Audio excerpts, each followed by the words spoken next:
Hello students, very good evening. Shani Bhatia is here. I am here again. As I promised you yesterday that daily I will give you one video regarding English, and I hope you will be healthy and hearty at your home, and you must be healthy. And today I am giving you the very new thing, and it is common. One of my students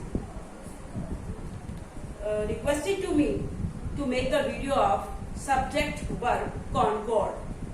This is very confusing sometimes, and so many videos I will make regarding this because एक ही video में तो आएगा नहीं. So many points are there, so that's why I was thinking that I will prepare it.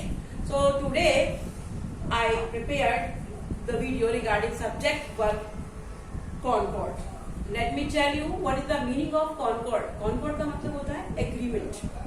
तो subject का verb के साथ agreement. Subject और वर्ब आपको मालूम है क्या होता है. सब्जेक्ट होता है कर्ता करने वाला, और वर्ब जो उसके साथ में लगता है जिसके बगैर सेंटेंस बनता नहीं है, तो उसका उसके साथ एग्रीमेंट. यानी कि अगर सिंगुलर सब्जेक्ट है तो you will take singular verb.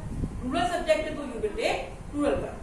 This is very simple, but still there are so many rules, so that I will tell you. Okay, look at the board. I told you subject verb concord. Concord means I written here and I told you concord means agreement. Therefore subject verb concord means, क्या मतलब है subject verb concord means? ये chapter सभी में होता है and it is very mandatory to speak in English. That verb agrees with the number and the person of the subject. Subject का जो number है, यानी कि singular subject है तो उसके साथ singular verb आना चाहिए, plural है तो plural verb आना चाहिए, है ना. तो उसके साथ वो एग्री होना चाहिए. तो एग्जाम्पल आ गया, ही इज अ बॉय. ही हमारा सिंगुलर सब्जेक्ट है, तो यहाँ पर हमने सिंगुलर वर्ब लिया. Very simple. In the beginning the rules will be simple, but later on there will be difficult rules, some confusing, and that I will give you tomorrow, day after tomorrow. In the line I will give you. So he is going to school. तो ही जो है वो singular है, वो जा रहा है, तो उसके लिए हम इज लगाएंगे. नो आर नो एम, तो सिंगुलर सब्जेक्ट. तो this is subject verb agreement. This is called subject verb agreement या subject verb concord. I am reading my lesson. मैं अपना लेसन पढ़ रहा हूँ. क्या पढ़ रही हूँ? आई में कुछ भी हो सकता है, तो आई के साथ तो यू आर अवेयर कि एम ही आता है as a verb. In the present, past में यहाँ पर बाज आ जाएगा. That I will tell you later. So I am reading my lesson.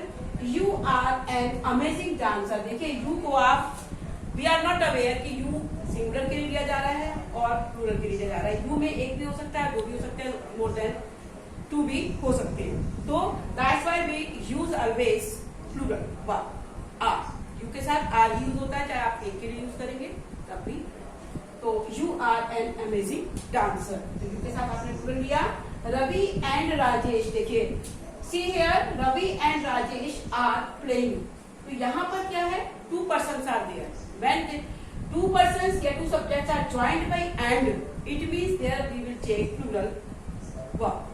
ठीक है. तो यहाँ पर रवि एंड राजेश, इसका एक और रूल भी है, that I will give you tomorrow. अगर हम यहाँ पर एज वेल एज लिखते हैं तो we will take there is. Ravi as well as Rajesh is playing, but यहाँ पर आर है, एंड है, तो Ravi and Rajesh are playing. यहाँ ये प्लूरल हो गया. देयर इज, अब आ जाइए देयर पर. सी, this is there. So use of there, people get confused always. There is no student in the library. यहाँ पर आपको there को नहीं देखना. You have to see student. Student is written here, तो student is. According to student there will be is. यहाँ पर is आएगा. यहाँ पर हमें subject को देखना है. ठीक है. तो there is no student in the library. Library में कोई student नहीं है. The second is there are many obstacles to be overcome. बहुत सारी बाधाएं हैं. ऑब्स्टिकल्स क्या होता है? ऑब्स्टिकल्स, हर्डल्स, बाधाएं जो आती है लाइफ में, रास्ते में, in the way of, in the journey of life, anywhere.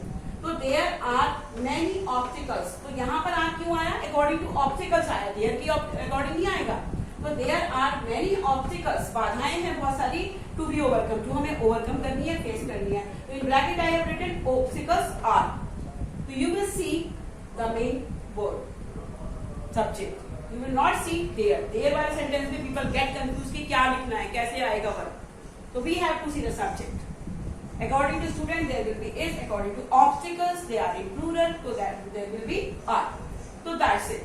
तो ये तो बिल्कुल beginning है. It is very beginning and it is very easy. So many rules are there. Rules are in bulk.